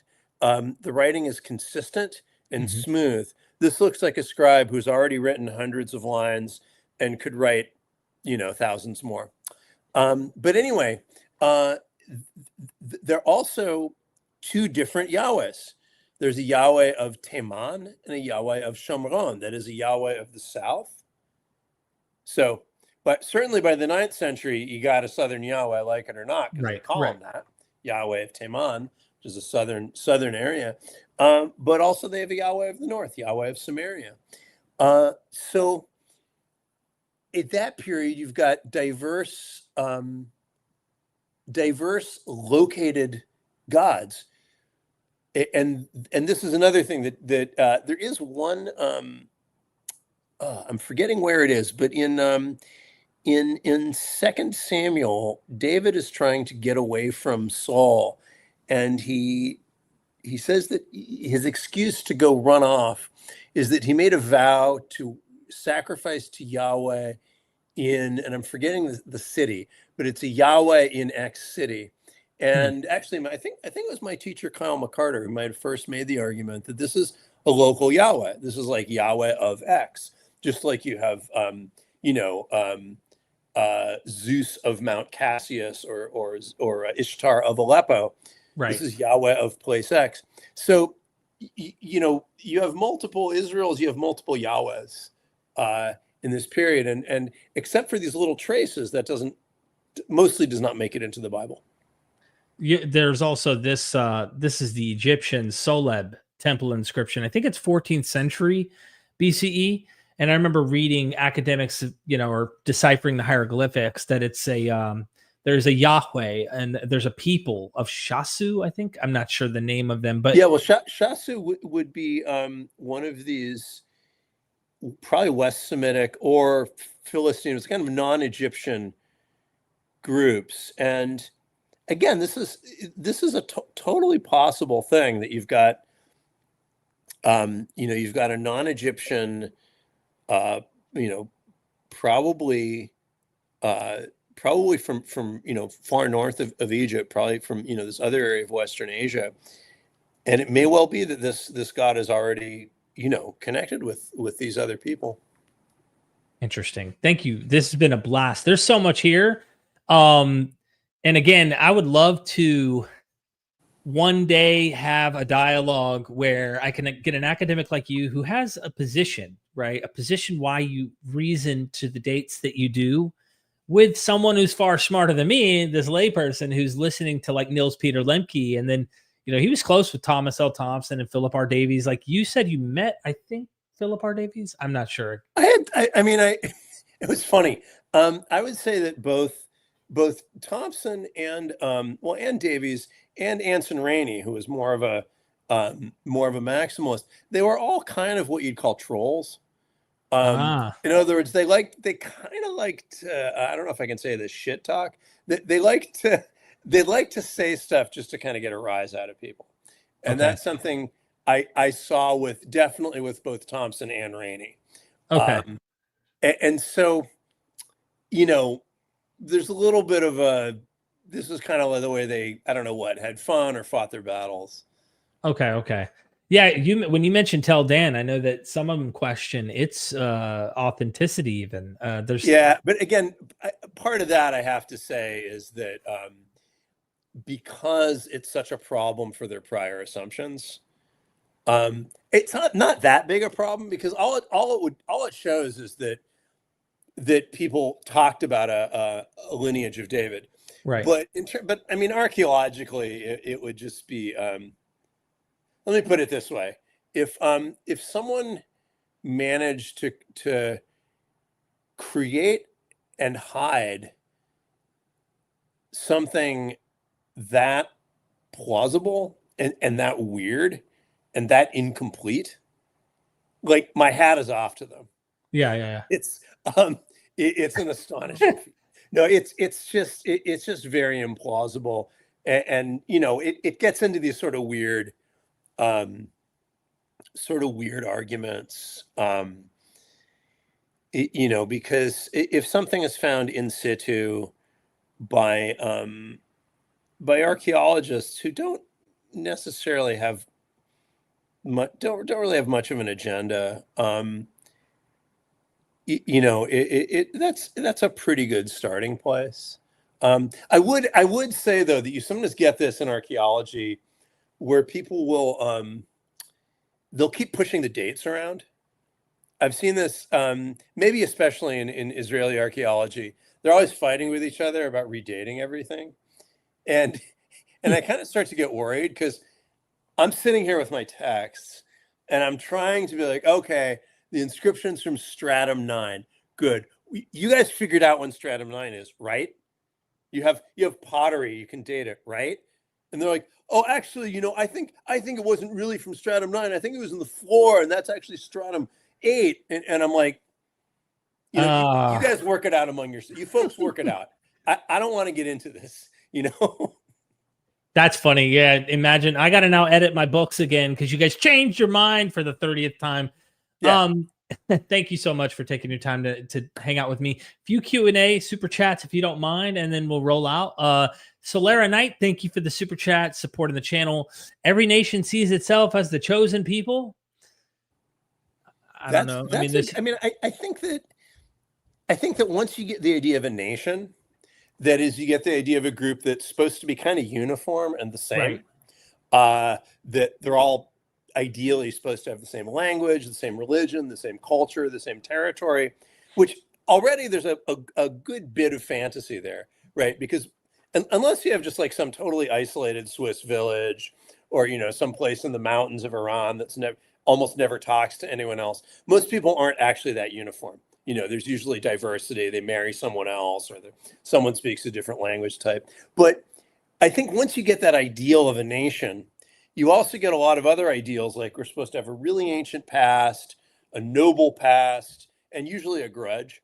Somebody messed with us. We gotta make it right, whether it's the lost cause of the South or, everyone in Eastern Europe has one of these grudges. The Serbians or Poles, they've all got it. So I think that once you've got that idea of a nation that's a little bit idealistic and a little bit nostalgic, usually coming along with that is an idea of unique specialness. So I'd say, in one way or another, I think, once you feel like you're a nation, you feel like you're chosen. Yeah, there's that self-identity. Yeah, I get it. Ethan Altman, forgive me if I butchered it. Ethan. If it's Ethan, it might be Ethan Altman. I'm not sure how to properly pronounce this. Thank you for the super chat. Those mongrel Moabites wrote Mesha Stili in the 9th century. I mean, I don't know about the invective there that they're, somehow like dog-like and, the Moabites seem to have about the same level of, the same kind of ethnic identity as the Judahites or Israelites and, or the Arameans, it's a local West Semitic culture. But yeah, Mesha, 9th century. True. They had another one here. If you feel comfortable answering, thank you for the super chat. Almost bought Dr. Sanders' book until I saw he does modern blood libel. I should actually, this is a really good point because this is what we call a hasbara point. That is kind of a propagandistic point that if you say anything negative about, in this case, I don't know what he's imagining Israelis or this and that, then it's a blood libel. A blood libel, just to be clear to the audience, that is a negative myth about Jewish ritual. So it's very specific, right? It's an insane idea that is cooked up in a sort of paranoid way by Christians in medieval Europe, that Jews somehow used Christian babies' blood to make matzah, or that Jews hated music so much that when they heard nice music, they'd cut out the tongue of a Christian boy. Wow. It's a negative fantasy, nothing to do with ancient Israel. Yeah. Wow. Well, I thank you for your money. I really appreciate it. The real daddy, Abe. Thanks for the super chat. Keep digging, Derek. You're onto something specifically with this topic. Thank you for the super chat and the encouragement. Look, that's why I have you on, Seth. Like, I am not the guy who has all the answers. I cook up some cool, pretty confident videos. But at the end of the day, like, I'm always open to the data. And the fun thing, the reason why I can make a million videos, I think, just making a comment before we get the last two here, is because there's such a mystery and unknown. It's not like something you can hit the wall on. You can't just, oh, I got it all figured out. Well, my hobby's over with. I figured it out. So there's nothing else there. The cool thing is there's never a max of learning about the ancient histories and myths and stories and connections. And we just don't have it. We're trying to map it out. And as long as everything is in flux in my research, I'm on a path, I think, and I think everyone viewing should be. As soon as you think you have all of it figured out, you have such a dogmatic approach. That is actually what I'm combating right now, I think, is just not being able to have flexible conversation about these things. Yeah. So I just figured I'd just comment on that. Subala Herzog, thank you for the super chat, my friend. Does Joktan's great Sefer to the east have anything to do with dawn, sapphire, saffron, Subartu, and the day of small things? Wow. Okay, this gets into some things that are beyond me. What I could talk about is Saphir, right, which is, I believe, is the Hebrew. I believe is etymologically related to the modern term sapphire. So that works, but Subartu is pretty cool. This is a word that it is, if I'm remembering right, it is I think it's connected to I may be misremembering this, but it is connected to the seven stars, and the seven in Babylonian mythology. This constellation of seven stars. The thing is, there's actually 8 visible ones, and I believe the modern Japanese car company. I'm going to blame Wayne Horowitz, my one of my Assyriology gurus at Hebrew University, who told me this. But the Japanese word Subaru is related to Subaru, is somehow parallel to Subartu because it's the same constellation, the Pleiades. And if you look on a Subaru, there's actually, I think there's 8 stars, even though it's traditionally 7, because there's actually 8 visible to the eye. But again, I'm getting out of my lane. Yeah, and I think I've seen a Babylonian inscription where some scholars think they've identified that on one of them, like these dotted stars. They think, that it might be. But thank you. I'll defer. This is something I remember Wayne Horowitz telling me. I won't take responsibility. I'll blame him. Thank you so much. I appreciate that. Got 2 more by Subala. Thank you for the super chat. The Jesus claimed to be the door. Is the door the Dalet, the delta, the equilateral triangle of the Seal of Solomon? Okay, that actually is cool because Dalet actually is related to. It seems like the name for the letter Dalet, which is the origin of delta. And by the way, the reason that these all have A's on them, like alpha, beta, delta, gamma, it seems like the Greek naming of those originally Phoenician letters might have been influenced by Aramaic, because that's when you have the determinate ending ah. The Hebrew would be delet. Aramaic and Phoenician should be something more like dalt. But anyway, that's getting off topic. It is this shape, and it is probably a door. So it's interesting, this idea of a triangular door. That's very interesting. I think the top of the Talpiot tomb. I know we're literally doing something here. Let me see something. Talpiot tomb. At the top of it, there's some weird triangular shape. Here it is. Oh, I see. Yeah. There's like this kind of. Oh man. And James Tabor does think he doesn't say this is Jesus, but they're investigating to see if there's potentially the family tomb of Jesus, the dynasty of, Jesus. So again, I don't know the answer here, but pretty cool. You do kind of have this, but it doesn't complete the triangle. I just thought about that. I don't know why I just did that, but my pattern recognition, which might be parallelomania, just kicked in, and I just want to have a little fun. Again, final one. Thank you. Oh, sorry. There was 2 more after this one. Is the delta the change of high Saul's being made Paul and the croci palm being shown in the Solomon's mountain garden? Now, I'm mostly a BCE guy, so I have to step back from that. Okay, I have no clue. Thanks for the super chat. I have no idea. And then sapphires are lapis lazuli, right? Yeah, yeah, I think that's one. I think that the thing is that lapis, the problem is that lapis is a little bit of has a different visual texture than sapphire, right? I mean, in modern day, you have two separate things, sapphire and lapis lazuli. So actually, again, this is a little out of my area. And then he follows up, is the term lazuli ultimately from the mountain to the east in Afghanistan where lapis lazuli came from? If it ain't Semitic linguistics, Yeah. That's above. The bolt of heaven is lapis lazuli, which sloughs off and falls to earth. I think he's talking about... There is an idea, again, this is Wayne Horowitz, Mesopotamian Cosmic Geography, great book, does talk about how one of the layers of heaven in one Mesopotamian text is described as made of lapis. So might be a good place to look. Thank you. Thank you. Subala, I appreciate it. Hold your money, my friend. I want to let Dr. Sanders leave before he goes, I'm never coming back to this.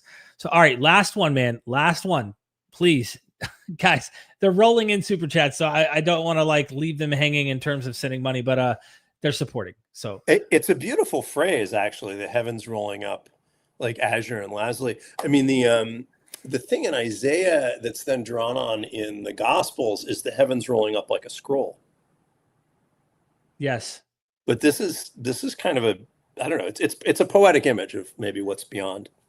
I'll say this. I was just talking to Robert Price about this. He knows some Old Testament academic, or they're not just Old Testament. They're just they're like polymath, just brilliant scholars who've written on this. And I can't remember the name off the top of my head, but they talk about apocalypse, not in just a second temple. Like we have this idea of, oh, this is just a much later thing, but we're reading Genesis. That's apocalyptic. When you talk about flood myths, when you're talking about catastrophes on that level, it has this kind of cosmic restart, destructive narrative to it. And often the end always reflects the beginning, which is why you find... Well, I'll tell you the thing about that is that there's actually one of the great sort of early 20th century German Bible scholars, Hermann Gunkel, has a book, Cosmos and Chaos. Yeah. And that's an incredibly insightful book. And it talks about these kinds of patterns. What I would say about that is that you remember that all across the Near East, there are flood narratives. There's a Sumerian one, Zisudra, there's the Babylonian Atrahasis myth in the Old Babylonian period that then gets sort of looped into Gilgamesh with the flood hero then being called Uzur-Napishti. And all of those Mesopotamian ones have a lot of plot similarities to the Genesis flood myth in Genesis 6-9. But of course, there's a Greek flood myth, also escapes in a kind of an arc, Deucalion, right, that my student Walker Rea at U of Chicago has been writing about. So the flood myth is widespread, and what I would call that is not an apocalypse, okay, but kind of one of the mythic building blocks of an apocalypse. I don't know, maybe proto-apocalypse, because if you imagine that the world ended once, it becomes easier to imagine a cycle where the world's going to end again. Makes sense. And you might have a proto form of this, even with cultures that are completely separated, like Native Americans. They have their own kind of, the world has restarted 5 times, motifs. Yeah. It's because nature's cyclical too. I mean, how many times have their villages been burnt or, floods have flooded out there? Come on. It's almost becomes a necessity in life that you're going to craft something like this. I just think the once for all finality becomes a very traumatic. I'm preaching, you already know all this, but reading about Enoch and the trauma of some of the people that are under the oppression of some of these empires that be, or are expecting, epiphanies, the kind of trauma that we see of persecution and all that. There's a hopeful vengeance that God's going to take care of the evil. And give the good guys, which are always us, you know, all the good things. So, and then he says the apocalypse is rolling up the heavens like a Sefer. Yep, that's Isaiah, and then then the Gospels. Yep. Yep. And then last one, please, please, please, no more after this, Subala. I love your money. Trust me, I promise you, I love it. This is someone new. Yes, this is new.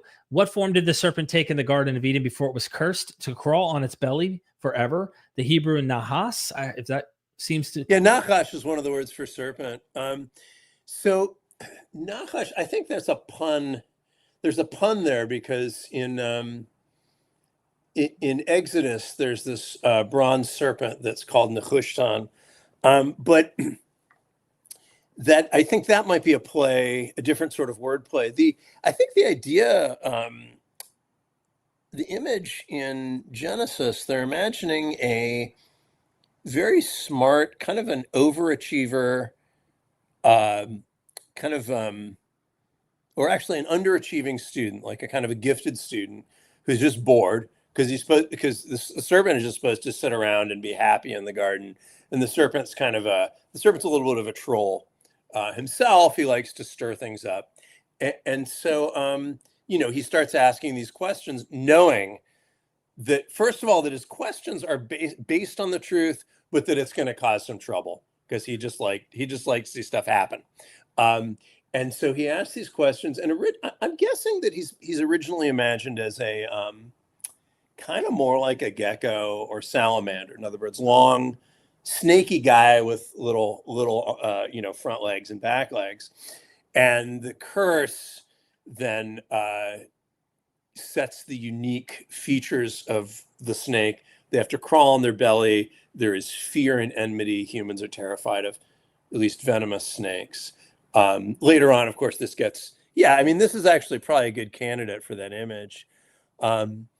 And then, there's a long tradition of anti-serpent incantations in West Semitic.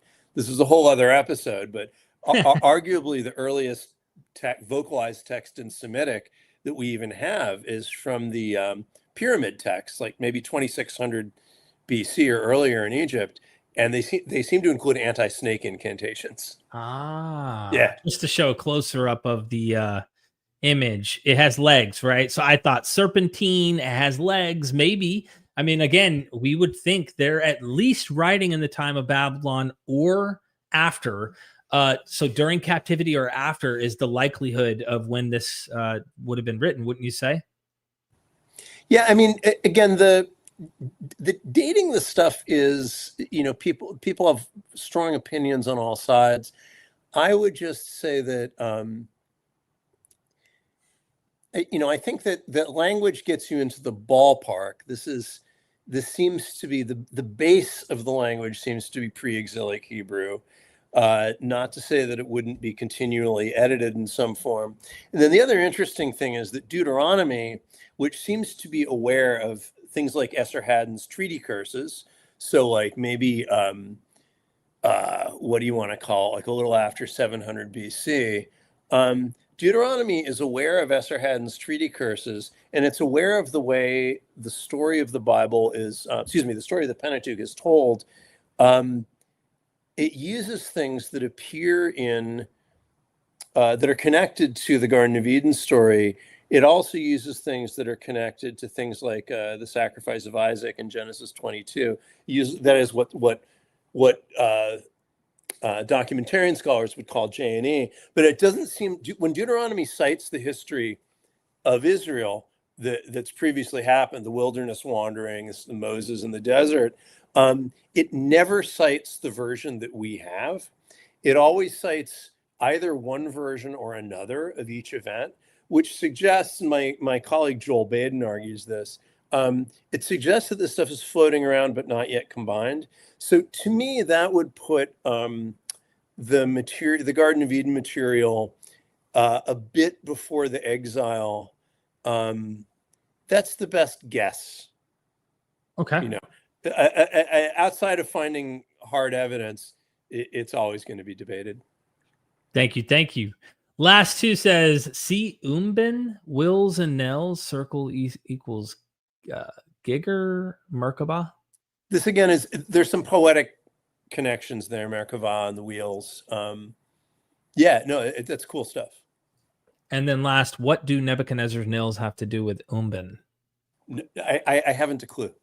I imagine, the nails, and he grows them out in the wilderness. Oh, yeah, right. Daniel. Yeah. That's, that's kind of a myth that was actually, that was originally a myth about Nabonidus, interestingly, the Mad King. There was a Babylonian, there's a popular Babylonian story about Nabonidus being insane because he did act insane. He actually, he left Babylon and moved his temple to this place called Teman and worshiped the moon god.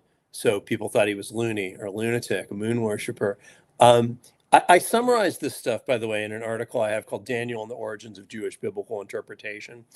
But it draws on the work on some of the origins of this Nebuchadnezzar myth. But yeah, so if you want, if you want more about where that stuff comes from, the Nabonidus, then you can look at this my article on Daniel. And that's in on your website here, right? That's not there. If you Google like academia, okay, Seth Sanders, you'd find that. Yeah, we'll make sure we have that shameless plug there for people who want to find you and they can download these for free. Yep. Let's see. You should pop up here. Is the L missing? Let's see. There's a few. Here's a problem. There's a number of professors named Seth Sanders. There's that guy. That's me.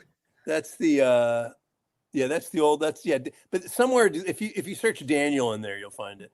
Okay, I will definitely do that. Look, I seriously appreciate you. I hope you had fun. You're not located. Where are you located now? You're somewhere else now. In Halifax. I'm in the Nova Scotia. That's why I'm dressed like a sea captain, actually.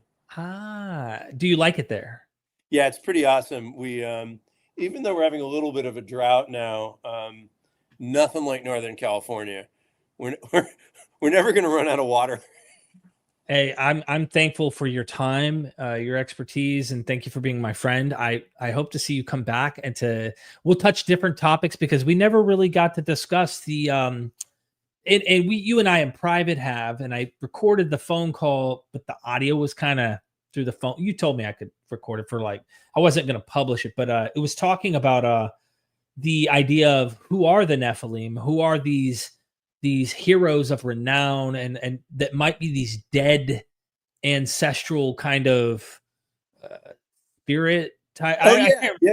Yeah, it got into some weeds, man. So I feel like we should do a show. I love that stuff. I teach a class on death and the afterlife, so I'm really obsessed with this idea. The Rephaim, the high class dead ancestors, the way people in ancient Canaan and probably in ancient Israel, like a lot of cultures, they wanted to be on good terms with their dead ancestors because they thought they could help. They were still part of the family. Well, you and I even talked about that. Look, I'm not critical, skeptical, doubtful. This is my life, right? But there's a moment where I actually appreciate this kind of a tradition that someone might honor their ancestor who's no longer around and have that.